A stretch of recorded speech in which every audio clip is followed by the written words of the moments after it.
Angry Senate leaders are no longer whispering behind closed doors, they are speaking out in public, and Washington feels like it is vibrating with tension as a result.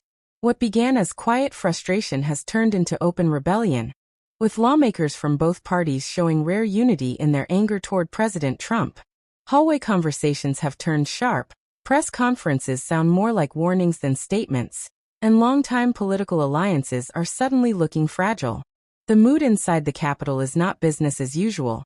It is combustible, emotional, and driven by a growing belief that the president has pushed too far, too often, and with too little concern for the consequences. This is not a single disagreement over policy. It is a broader rupture that is shaking the foundations of power in Washington. At the center of this eruption is a sense of betrayal felt by Senate leaders who once defended Trump, excused his behavior, or stayed silent for the sake of party unity.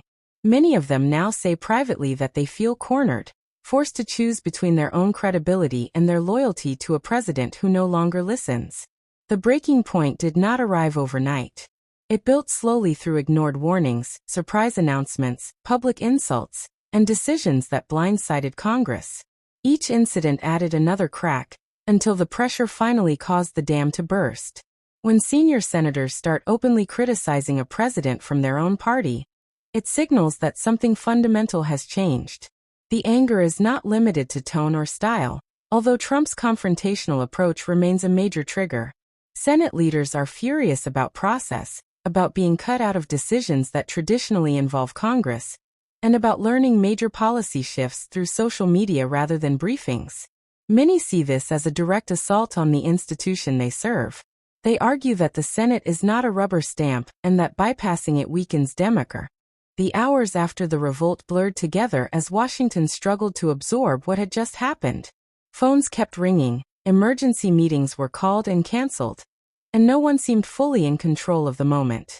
The feeling was not victory or defeat, but disorientation.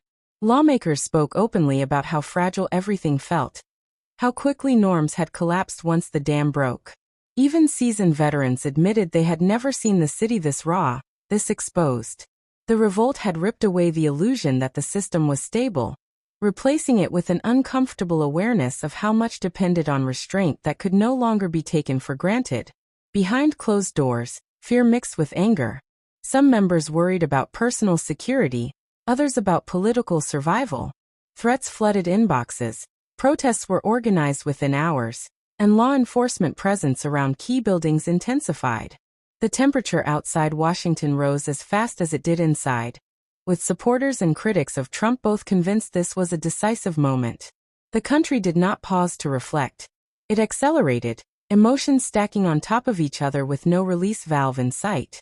Trump's inner circle went into crisis mode. Advisors debated strategy deep into the night, split between those urging escalation and those warning of irreversible damage. Every option seemed risky. Pushing back too hard could provoke more resistance. Pulling back could look like weakness. The president himself remained defiant, but even allies sensed the pressure was different this time.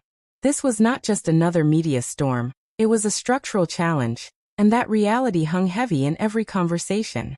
Congress, meanwhile, faced the consequences of its own bold move. Having crossed a line, lawmakers knew there was no easy retreat. If they hesitated now, they would look ineffective. If they pressed forward, they risked deepening the crisis. Committees began drafting aggressive timelines, subpoenas were